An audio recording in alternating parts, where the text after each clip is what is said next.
एक छोटी सी मिसअंडरस्टैंडिंग दो स्ट्रेंजर्स की लाइफ को ऐसी सिचुएशन में डाल देती है जहां एक लड़की उन्हें बॉयफ्रेंड समझ लेती है और बात इतनी आगे बढ़ जाती है कि दोनों को सबके सामने कहना पड़ता है वी लव ईच अदर।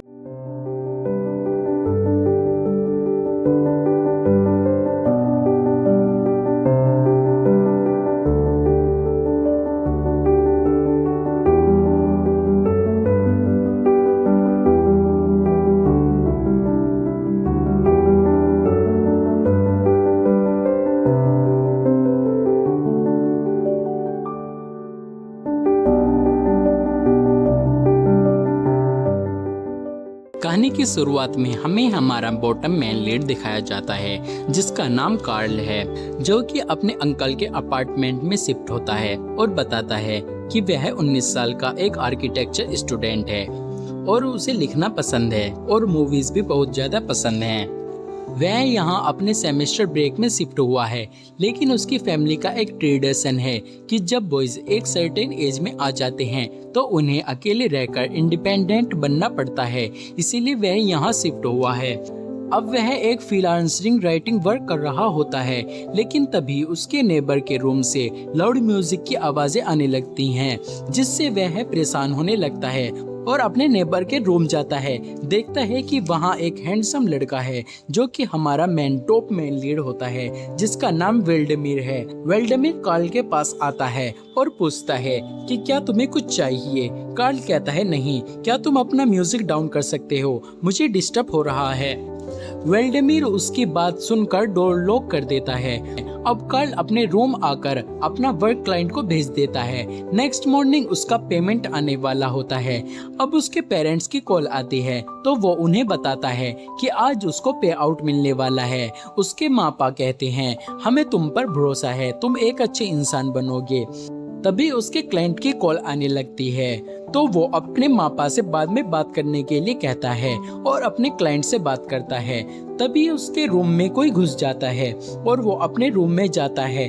तभी वहाँ वही लड़का वेल्डेमिर उसके मुंह पर हाथ रखकर उसे वॉल में पिन कर देता है और उसे चिल्लाने को मना करता है और बताता है कि मैं उसका नेबर हूँ, कोई चोर नहीं हूँ, मैं बस अपनी सिस्टर से छुप रहा हूँ क्योंकि उन्हें पता चल गया है कि कल रात मैंने पार्टी की थी।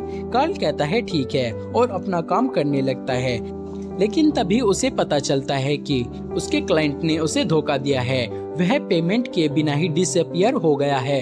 अब वह वेल्डेमिर को बताता है। फिर वेल्डेमिर कार्ल से पूछता है कि क्या तुम्हें मूवीज पसंद हैं? कार्ल कहता है हाँ और उसके क्लोज होते हुए कहता है और राइटिंग भी। कार्ल उससे दूर होता है। फिर वेल्डेमिर वहां से जाने लगता है, लेकिन कार्ल उसे रोकते हुए उसका बैग चेक करने के लिए कहता है और फिर उनमें फाइट होती है। वेल्डेमिर कहता है मैं चोर नहीं हूँ, लेकिन कार्ल उसकी तलाशी लेने लगता है। लेकिन तभी वेल्डेमिर की सिस्टर वहां आ जाती है और उन्हें उस पोजीशन में देख लेती है। वह उन्हें बॉयफ्रेंड समझने लगती है। नेक्स्ट सीन कार्ल वेल्डेमिर की सिस्टर के लिए कॉफी बनाकर लाता है, जहां सिस्टर वेल्डेमिर से पूछती है कि क्या ये थाई है। फिर वह कार्ल को वेल्डेमिर के पास बैठा देती हैं और कहती हैं कि मैं किसी को जज नहीं करती, लव इज लव, मैं तुम्हारी कम्युनिटी को भी सपोर्ट करती हूँ। कार्ल कहता है सॉरी, लेकिन आप गलत समझ रही हैं, ऐसा कुछ नहीं है। फिर सिस्टर वेल्डेमिर से कहती हैं कि घर चलो, लेकिन वेल्डेमिर अपने घर नहीं जाना चाह रहा था, इसीलिए वह एक प्लान बनाता है और अपनी सिस्टर से कहता है कि जब तक मॉम हम दोनों का रिश्ता एक्सेप्ट नहीं करेंगी मैं घर नहीं जाऊंगा और मैं कार्ल के साथ ही रहना चाहता हूँ। और कार्ल के कान में कहता है मेरा साथ दो, मैं इस महीने का रेंट तुम्हें दे दूंगा। तो कार्ल भी उसका साथ देता है और कार्ल कहता है कि हम दोनों एक दूसरे से प्यार करते हैं। और इसी के साथ ये एपिसोड यहीं पर खत्म हो जाता है। अब आगे क्या होगा? दोस्तों, अगर आपको ये वेब सीरीज अच्छी लगी हो तो हमारे चैनल को सब्सक्राइब करें और कमेंट करें next part. Thanks for watching, bye bye, take care.